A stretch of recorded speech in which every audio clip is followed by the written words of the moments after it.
Hey guys, it's Danny. Welcome to another episode from our Orchid Care for Beginners series. Today we are talking all about potting orchids together, and I'm also going to show you how I put together this lovely mini Slipper Orchid Garden, which looks absolutely whimsical, wouldn't you say? Well, these types of decorations look wonderful, but they're not always very appropriate or even healthy for orchids. So today I'm going to show you how to put together a sustainable one. We're going to start with this, and then I'm going to talk about the pros and cons of potting orchids together and things you should definitely keep in mind, because yes, it is absolutely possible to pot multiple orchids in the same pot or in the same enclosure, let's say. Right, so before we start, today's video, together with this entire series, is of course sponsored by rePotme.com, who offers you everything you could possibly need to properly take care of your orchid, from potting mixes to pots, fertilizers, accessories, and everything in between. And not only for orchids, but also for other houseplants as well, such as cacti and succulents. So I'll link you to their website down below in the description and in the pinned comment, and I'll also share with you the products that I absolutely love, and you might have seen me use in my videos pretty much at all times, even in my non-sponsored videos, which tells you that I really actually do enjoy using them, and I think you'll enjoy them too. Right, so before anything, let's start with putting this mini garden together, and afterwards we'll discuss more about community pots. Alright, so here is my mini paludarium all cleaned up. The potting mix that I will be using is a mixture between coconut husk and coconut coir. These two materials will make sure that I have both some water retention and evenness throughout my mix, but also some airiness. The big chunks of cocoa husk are very suited for slipper orchids. Obviously, other materials can be used, such as bark and sphagnum moss, but I do believe this mixture will work out great. I did actually have, at some point in my life, slipper orchids in this mixture, and it actually worked out pretty great. These guys are terrestrial. So here is my first Paphiopedilum. It has been in this pot for 2 years at this point, exactly. November 2021 was the last time that I repotted him, and as you can see, they're really not very fast growers. They certainly do not produce as many roots as Phalaenopsis, so that's why I believe they are perfect for this project. And also, as we can see, the pot is about the same height as the shortest side of my paludarium. Right, so let us start by adding the mixture.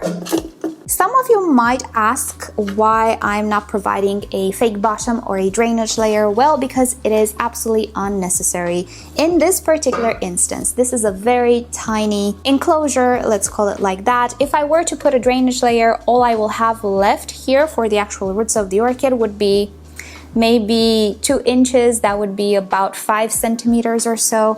It is not enough for the roots of this orchid. Also, I do not have any automation. I manually will water this enclosure, so I can definitely control the amount of water that I have in here. And if you choose to go for a container that already has drainage, obviously you absolutely do not need fake bottoms. My container does not have drainage, but I know how to be careful. I've done these types of quote-unquote terrariums before. Let's just dump all of my mixture here. I will definitely need more, so I will go and prepare more and come back when I'm ready to pot the orchid. Okay, so I will not fill it up all the way just yet because I'd rather adjust the level after the orchids are potted. Let us unpot this Paphiopedilum really fast. It is always useful to pre-moisten the potting mix before you unpot a Paphiopedilum. My mix was already pretty moist, but generally speaking, the old potting mix will just detach faster if it's soaked, and also the roots will become much more flexible than when they are dry, so you will prevent unnecessary root damage. I'm also going to remove the dried leaves. Paphiopedilums and most slipper orchids are very prone to having very old spent leaves. Once a Paphiopedilum blooms, the old fan will not rebloom. What it will do is just slowly wither off. So that's what you see here, old fans withering off. And I think this Paphiopedilum will look great in the front. Now, obviously, you can arrange these orchids however you feel like. If you are more artistic than me, obviously, You can place them off center and so on. I'm just going to play it safe and place it centered. Right, so as you can see, I do still have roots outside of the potting medium, and also my Paphiopedilum is a little wobbly. That is okay. I am going to pot all 3 of them, and then I will start adding more soil. So I'm gonna fast forward a little bit. I'm not gonna show you how I unpot all of my Paphiopedilums, because if you've seen one, you've seen them all. So I'll come back when I'm ready with all of them. Okay, so here I have my other 2 Paphiopedilums. This one is one of my favorite Paphiopedilums. It is the Venustum, and not only is the foliage wonderful, but also the flowers are spectacular. I want to place this guy right here in the back because he tends to be a little taller, as you can see. Well, now that I think about it, actually he has the biggest leaf span, so maybe he should be center right. It's okay, we can always change our minds. Let's put this guy here, and let's put the Venustum in the front because he does seem to have the biggest leaf span, right? Easy to move things around at this point. There we go. These 2 in the back I got when they were very young, so I've never seen them in bloom, but the Venustum has bloomed quite a few times and he is wonderful. So maybe I should place these 2 maybe at an angle like so, just to make sure that their leaves actually fit and don't bother each other too much. There we go. Definitely, I think I want to raise the 2 Paphiopedilums in the back a little bit because they're a little shorter than the Venustum, but I can totally do that by raising the level of the medium. This is why I told you that the final level I would rather adjust while the orchids are here. Right, so now let's add more potting mix. So I'm just gonna go ahead and add potting mix around my plants. I can arrange them again after I add all of my potting mix, no problem. Right now I just want to get everything in there just to have a sense of the level. And one thing that we need to make sure is that no root is left in the air. Slipper orchids do not grow aerial roots, and if any root is not touching the potting mix, is not humid enough actually, it will dry. So I'm gonna take a look from above and see if I have any exposed roots and fill in with potting mix if I have anything. I might actually decide to move this guy a little bit more towards the middle, which, yeah, I think I'm gonna do. And arrange the potting mix around the roots, making sure that no root tip is visible. And that actually looks very cute. All right, here we are. I figured out the level of my potting mix. Now it is time to add a little bit of water.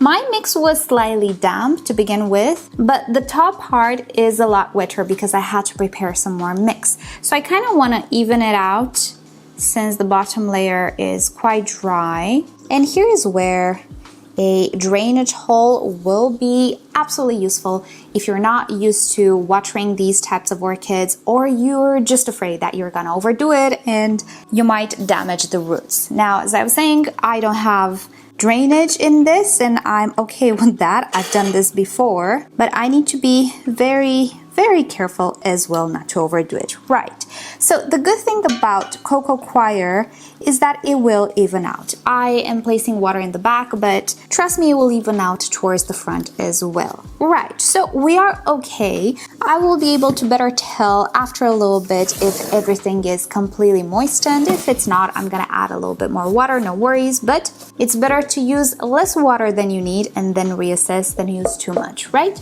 Okay, now just to be a little bit extra, I have here some green live moss. Now, this is a product for terrariums. You can find these things in pet shops. It's not necessary, but for aesthetics, placing a little bit of moss on top will make the whole arrangement look absolutely gorgeous. Just you wait and see. Bonus, it will keep that humidity in a little bit better than if you didn't have anything on top. The downside to moss is that it does require quite a lot of humidity, so from time to time, even if you maintain this whole enclosure properly watered, it is a good idea to mist the moss with a sprayer, and that is what I shall do. Hopefully the moss will do okay. My environment is rather dry and rather warm, so I'm not entirely sure if the moss will do okay, but this is me trying it out. Since it's not a necessary layer, you know, even if it doesn't do well, I can remove it and put it in a terrarium and still be okay with this whole arrangement. But you have to agree, things look absolutely adorable. So as you can see, my Paphiopedilums are potted pretty deep. That is absolutely fine. As I was saying, the roots need to be in constant higher humidity or in constant contact with moisture to grow. These are not like Phalaenopsis. They will not start to grow aerial roots all of a sudden with the general humidity of your home. In 100% humidity, they might be able to grow aerial roots, but generally speaking, in homes, they don't do that. And if new roots don't grow, then the orchid eventually will not be able to develop and grow further. Right, so I'm just placing a few more strands here and we are pretty much done. I will keep an eye on it and just make sure that everything is evenly moist. Paphiopedilums do not like to dry. They would rather stay more moist than dry. So I'm not really worried all that much about the level of humidity in this enclosure. That's why I chose Slipper Orchids rather than things like Phalaenopsis orchids, which might be more popular, but I don't think they're as suited for something like this as Paphiopedilums are. These guys are terrestrial. Their roots grow in a layer of soil with twigs and leaves and all of that, mosses as well. So yeah, my only concern is honestly the moss, the green moss. The Paphiopedilums will be absolutely fine. Right, so that is about it from me. I will pass you to future Danny, which will talk to you about the pros and the cons and things you should pay attention to in further caring for this enclosure, which is a long-term arrangement. Let's say it's not something decorative for an event, it is long-term. Right, so okay, so I put together this little project a few days ago and here we are today. I'm happy to say the moss is still in good condition. Every morning I actually sprayed it a little bit to keep it moist, but overall it didn't completely dry, which is great. How long it will stay green, I don't know, but it looks good for now. Anyway, as I was saying, these orchids can do absolutely fine without that green moss on top, so that's just decoration. Right, I chose to put together a Slipper Orchid mini garden because one, Slipper orchids are not epiphytes, they are terrestrial or semi-terrestrial as I like to call them, meaning they don't need a whole lot of air around their root system. Quite the contrary, they can actually do well in a very well draining soil or in a cocoa peat or cocoa husk mixture like I did here. So putting them in this high moisture environment is actually beneficial for them. I would not attempt to do anything quite like this with Phalaenopsis or Cattleyas or Dendrobiums. Certainly something without drainage would be far more risky for those orchids which really do appreciate a lot of air movement around their roots. They're epiphytic orchids. These are not. Now you could definitely make arrangements with those orchids as well, but I consider terrestrial orchids such as Slipper orchids and also jewel orchids far more forgiving with beginners in such a setup. Most of us probably are more used to soil or terrestrial type of plants than orchids, so it's better to start with this, hence why I created this. Now, obviously, you can use whatever type of pot or container you feel like, and if you're a very early beginner, if you have drainage, that would be great. Start with drainage. So any type of maybe shallow pot or wider pot would be ideal. It doesn't necessarily even have to be shallow. If you only want to pot 2 orchids together, you can definitely do so. There is really no limit. Try though not to crowd them. Crowding orchids will make them shade each other, and that is a real issue. Each orchid needs to have proper access to light. Also keep in mind that whatever orchids you put in a community pot of sorts will share whatever they have. If they have pests, they will share the pests. If they have other types of disease like bacterial or fungal disease or viruses, yeah, they might share those as well. So that is definitely a risk, but if you already have some orchids that you've had maybe for a while and you know they're healthy, also if you made sure to treat maybe for pests or you know for a fact you don't have pests on these orchids, definitely you can go ahead and pot your orchids together. If they're new orchids, maybe keep them quarantined for 3 to 4 weeks just to see how they develop, and then go ahead and pot them together. When it comes to repotting, quote unquote, or unpotting, well, things will go pretty much like any ordinary repot. You'll absolutely have to dig a little bit in the medium to get the orchid out, and yes, you might have some roots intertangled. Is that a word? Intertwined, maybe? So you have to be a little bit careful and, just detangle a little bit the roots if you want to separate the orchids. If you want to pot them in a different container but together again, you don't necessarily have to detangle them. Just make sure to remove as much of the old medium as possible. And really, it's not different than any other type of repot.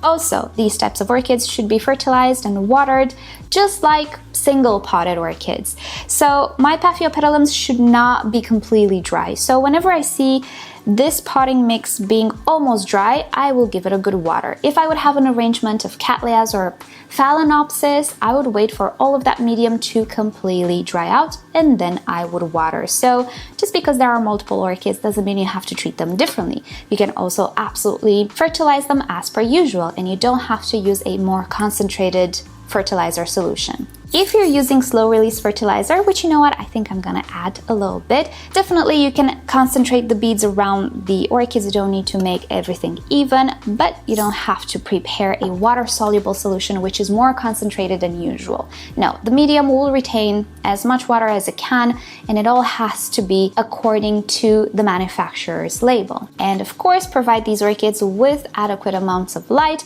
You can put this arrangement next to a window, of course, but if you don't have a very bright window or a bright location, you can grow them under artificial light. I currently have this enclosure in an IKEA cabinet with an aquarium lamp on top, which I don't use for any aquarium right now, but you could use any type of artificial light, to be honest. Even a desk lamp you can put on top, and your arrangement will do much better than without. Now, if you want to keep your arrangement as a centerpiece on a dinner table or something, you can. Like for a day, if you don't provide adequate light, it's fine. A day or two, it's absolutely fine.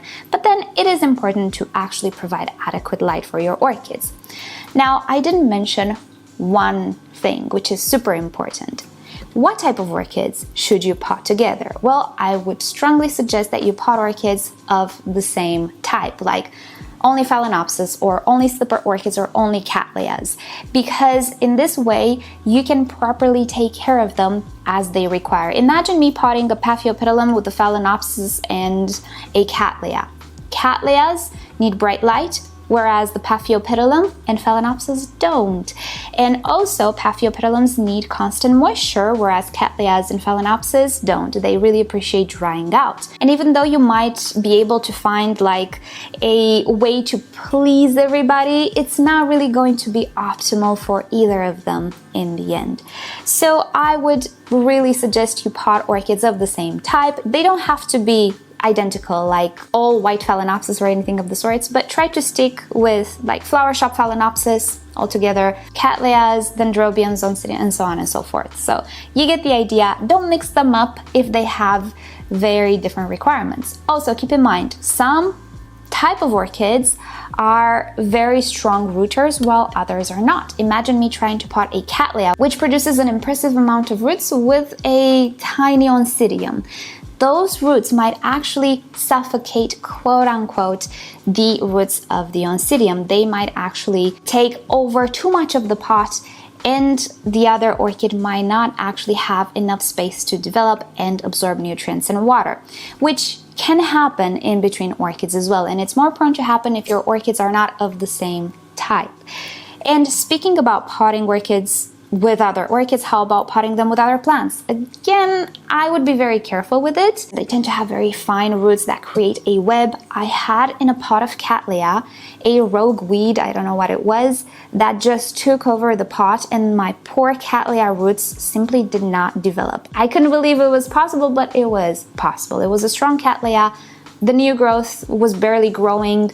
The old roots were done. The new roots were just not growing. They stopped growing, all because of that weed and because of its intricate, fine, web-like root system, which did not let the orchid roots grow. So be careful potting other plants together.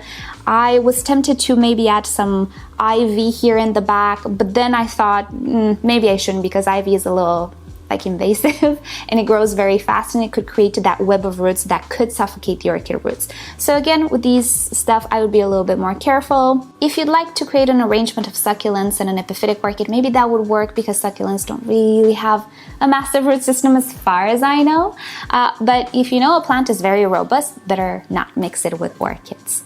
Right, so with that said, I think I covered all of the basic things you should know about community pottings. Obviously, everything has some cons, some risks, and also some benefits. Community pottings are mostly an aesthetic thing, and it's absolutely fine to try it out. They are also viable long-term if you do them properly. So if you take into account everything we've just talked about today, then I think you should be just fine, at least for a while, until you get bored of it, and maybe then you can separate your orchids. It's absolutely fine. And before I let you go, one more thing I would like to tell you is that if you purchase an already made arrangement with orchids, you know, in flower shops you have those like white orchid arrangements, they're beautiful. I would strongly suggest that you take them apart sooner rather than later, because most of the times they are not properly made. Most of the times the orchids sit in pots, then added soil or potting mix on top, and that's not okay, because those pots are typically plastic, so the roots will eventually suffocate. Unsuitable potting mixes are typically used. So those arrangements that are made by florists, they're beautiful, probably much more beautiful than anything I can make, but they're not really sustainable long term. So you can enjoy that arrangement for a while, but then after maybe a week or two, just get in there and see what's happening, because most of the times the roots of these orchids will suffer due to improper potting medium and conditions. And yes, after you separate them, you can totally pot them in their own pots if you don't want to keep the arrangement. That is absolutely fine. Right, so with that said, I think that is about it for today. Thank you so much for watching. I hope you've enjoyed this episode and this topic, and I hope you've enjoyed this little arrangement. Absolutely love it. I do. And I really hope this moss stays fresh, but I don't know. I mean, in summer, maybe it won't. I'm gonna keep it as long as I can. But yeah, definitely I'm gonna keep these orchids like this, because they're just very pretty. And puffs, you know what, they don't bloom all that often. Most of the times they just sit. So having an arrangement with them, I absolutely love. Plans for the future, I want to get some decorations for fairy gardens, and I'm gonna put little butterflies or little hobbit huts or fairies or stuff of the sorts in the moss in between the slipper orchids. I think it's gonna be adorable. I'm a very whimsy person, so yeah, let your creativity run wild. As long as you make sure that the roots and the orchids get adequate conditions, you should be just fine. They will not fight each other unless they're different genera. Be careful with that. Right, so let's end it here. Thank you so much for watching. I hope you'll have a great day. Thank you, rePotme, for sponsoring yet another episode. And with that said, I'll see you guys next time. Bye.